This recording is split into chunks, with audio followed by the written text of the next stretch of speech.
an easy life, so they needed jobs. What is the most positive events happening now? It's very difficult right now. I think a lot of concepts that are being incorporated are not the answer. Indians think that gambling is going to resolve all their problems. That is also, but that's also a big negative factor because now it's another addiction next to alcoholism, domestic violence, those type of things. But and then the other thing too is that they always talk about economic development. Economic development will not happen because there's certain things that's happening in this whole world, in the whole world market, that is going to be a competitive. But the thing about it is that it doesn't make any difference how we approach. We cannot get away from what was given us from the beginning by the Creator, which is a spirituality. So you have to improvise many different ways because it doesn't take very much to do that type of thing. It's just a matter of converting a lot of thinking to that way of life again. And a lot of these things doesn't require material effort. It's more of a spiritual effort than anything else. What do you see that's going to create enough spark uh, to get this pathway opened up and people starting to adopt the more traditional lifestyle again? It's very. It's not very. We're not very clear on those things at this time. But I think that a lot of our traditional teachings have talked about a lot of prophecies of the future things that are going to happen. But again, the outside world has been talking about a lot of different things. Like, for example, 2012 is one of the biggest issues that's been talked about. But we in our own Indian communities have to go back and review the history of what their prophecies were, and those people that have been talking about it for a long time, they're not being listened to. So that concentration has to be made in that effort to go back there and seek some of us that have been that are left over from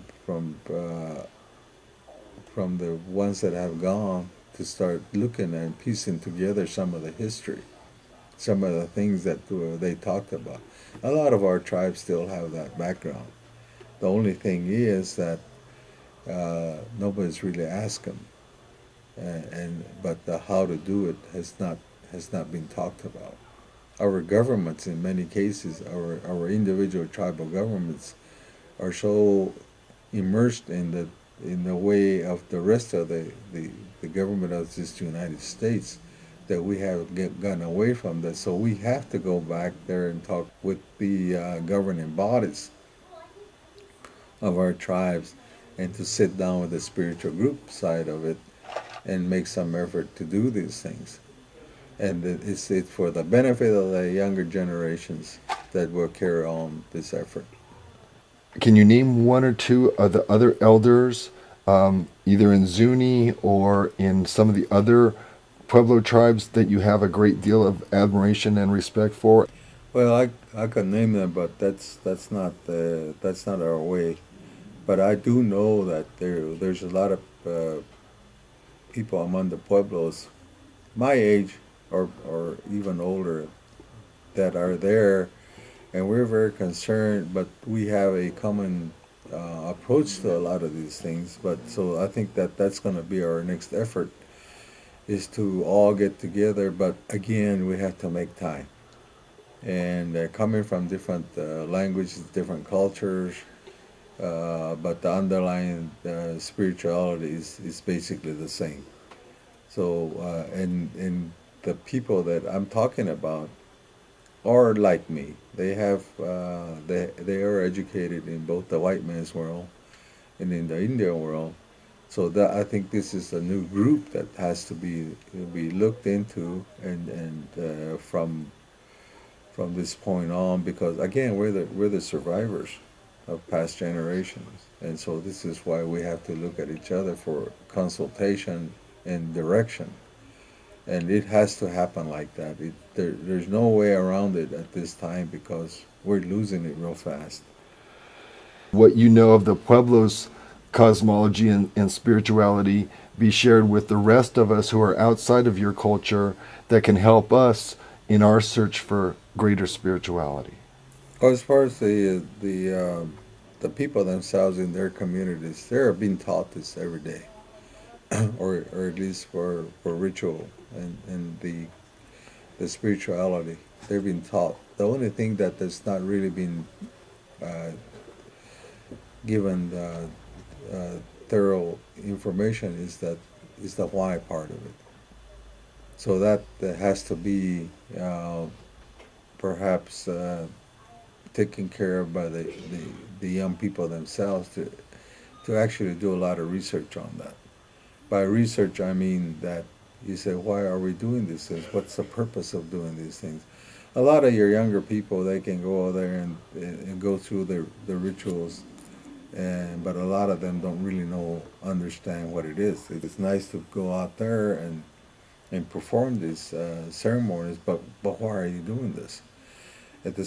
So at the same time, we as the leaders of the community has to inform them on a thorough basis, or at least what we know, to say again the why we do this things and how does it affect the rest of what you're doing, whether it's only for us or is it for mankind, or is it for the planet, is it for the so this information is going to be an educational process. Now, I'm going to take on a different track here for a few Okay. minutes. Cosmic Chronicles and UFO Hypotheses, obviously, we are interested in that aspect, the cosmic, the extraterrestrial, the off-planet aspect. China's been had many major sightings over airports, closing down airports. There were sightings just a couple months ago in New York City and Manhattan, and the crop circle phenomena, it continues to happen. You know, it's been going on since the late 80s and through the 90s and through the last 10 years. That phenomena continues to happen. So, in your opinion and your understanding, why is this phenomena happening, and what is the greater implication of it in terms of evolution and change? You know, in the Indian world, uh, we have in every Indian tribe, we have what we call the keepers of our ways. You can go to Hopi, you can go to Zuni, the Kiris, the Sioux Nation. We have the keepers of our ways. And the other thing too is that they have we have always had them since the beginning of time. The reason I believe that's happening right now is because if you look at their histories and their prophecies, these are the things that were going to happen. In the Zuni prophecies, there's so many things that have been talked about. I thought at that time when I was going through my teachings, I thought they were just like fairy tales. But when they talked about when the time comes, these things will happen. But there are always things that have taken care of since the beginning of time, which we on almost on a daily basis, in all our rituals, all our activities, we relate to those people that we call the